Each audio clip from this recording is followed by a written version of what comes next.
ঘন্টু।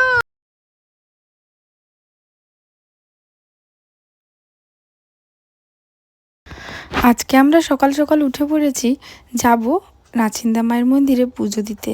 তার জন্য আমি তো উঠেইছি, আর সোহাগ বাবাকেও ঘুম থেকে তুললাম। আর যদিও সোহাগ বাবা জানো আমার আগেই এখন ঘুম থেকে উঠে পড়ে। যাই হোক, সকালের এই মুহূর্তটা এত ভালো লাগে। ঘুম থেকে ওঠার পরে ওর প্রথমেই ওর মাকে চাই। সন্তান হওয়ার পরে না জীবনের অনেক অনেক মানেটাই পাল্টে গেছে।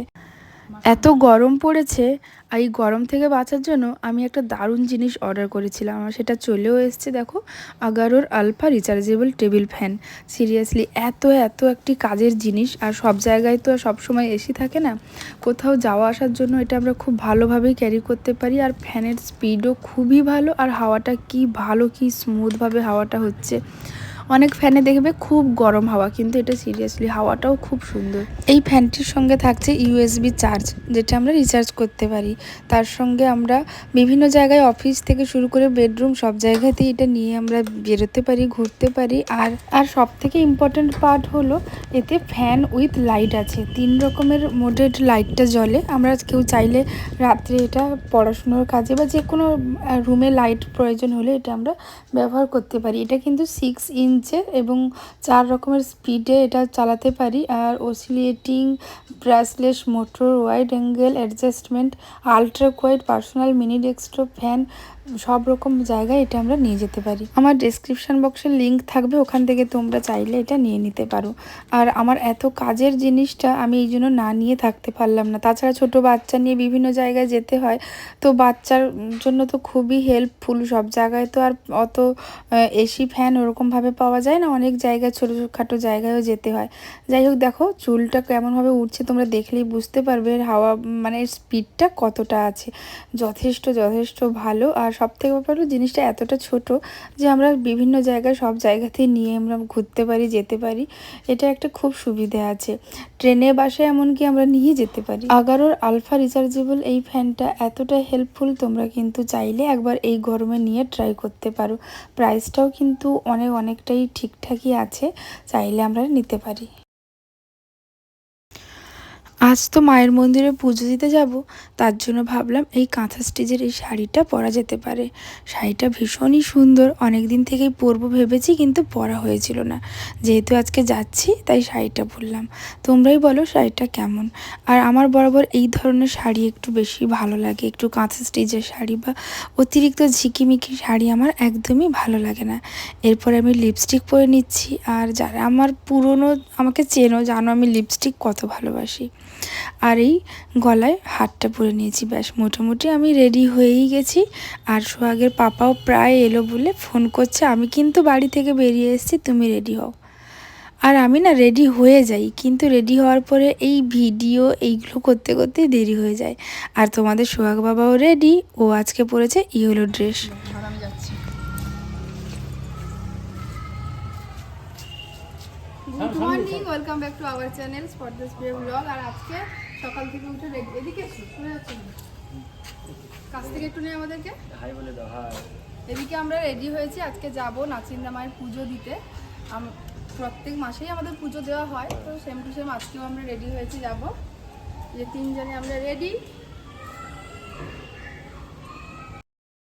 জানো, সোহাগ হওয়ার পরে ওর পাপা এখন ফোন করলেই আমাকে আগে আমার খবর নেয় না, আগেই বলে আমার পাপা কোথায় গো, আমার পাপা কি করছে গো, আমার পাপা কি খেয়েছে গো। এখন শুধু ওর পাপা পাপা পাপা, আমার আর কোনো দাম নেই। আচ্ছা, আমার মতো কি তোমাদের কারোর হয়েছে এরকম? বাচ্চা হওয়ার পরে বাচ্চাই ফার্স্ট প্রায়োরিটি। আমি যখন তখন বলি আচ্ছা আমার কথা তো জিজ্ঞেস করতে পারো, তখনও আমার মন রক্ষার জন্য বলে তুমিই তো আগে। এমনি আমরা একটু ইয়ার্কি করি ঠিকই, কিন্তু আমরা জানি যে সন্তানের ভালোবাসার উপরে পৃথিবীতে আর কিচ্ছু হতে পারে না, কিচ্ছু না। আর সামনে আমাদের একটা বিয়ে বাড়ি আছে, ওই বিয়ে বাড়িতে যাব, ওটারও একটা প্রিপারেশান চলছে। অনেক দিন বাদেই আমরা যাব, কলকাতাতেই বিয়ে বাড়িটা আছে। দেখা যাক, সোহাগের শরীর ঠিকঠাক থাকলে, সব কিছু ঠিকঠাক থাকলে নিশ্চয়ই আমরা বিয়ে বাড়িটায় যেতে পারবো। কার বিয়ে কী ব্যাপার ওগুলো সময় সাপেক্ষ, যখন যাব তখন আমি তোমাদের সঙ্গে শেয়ার করব। যাই হোক, চলেও এসছি। এই যে আমরা গাড়ি থেকে নামলাম, নাচিন্দা মায়ের মন্দিরে তো আজ পুজো দেবো। এই যে ওরাও এসছে, দুষ্টু মাম, হানি আর অ্যানি আর ঘন্টু, এই ঘন্টু আরেকটা স্মাইল দিয়ে দাও, হবে নাকি আরেকটা? চলো তাদের তাদের আমার ড্রাইভার বাবু কি করছে, চলো চলো যাই। ও বলছে তোমরা এগো, আমরা যাচ্ছি। দুশো একটা ব্যাগ দাও, দুটো ব্যাগ নিয়ে নিয়েছো কেন? একটা ব্যাগ দাও। ও দুশমান, আমরা যে এই ব্যাগটা নিয়ে যাবো কেন? জল টল বা আছে।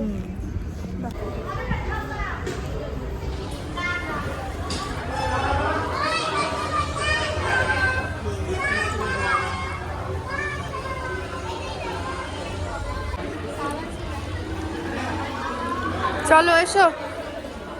সোহাগ বাবা তার পাপার কোলে। পাপা পাপা পাপা, দেখি দাদা।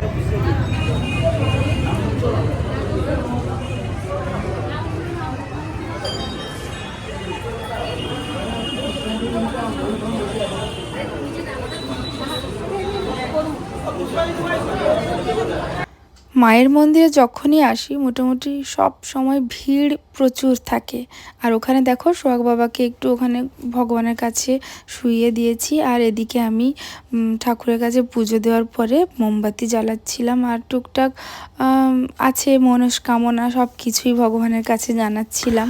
সত্যি বলতে মা হওয়ার পরে এখন আমার জীবনে একটা জিনিস খুব কাজ করে, ভয় ভয় ভয়। বাচ্চা শরীরটা ঠিক থাকবে এইটাই আমার ফার্স্ট চিন্তা। আর কোথাও ঘুরতে যাওয়ার কথা বললেও ভয়, মানে জীবনটা এখন শুধু ভয় চলে এসছে। আগে কি হতো, আমার যা হবে হোক, আমার ওতে কোনো যায় আসে না। এখন মনে হয় না, আমার বাচ্চাটা তো আছে, আমাকে ঠিক থাকতে হবে, মানে ওটার সঙ্গে এটাও অ্যাড হয়েছে।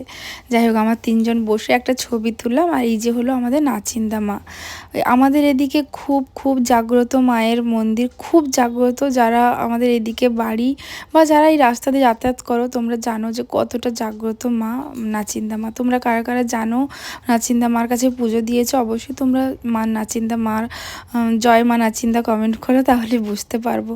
যাই হোক, আমাদের পুজো দেওয়া কমপ্লিট, এবারে বাড়ি ফেরার পালা।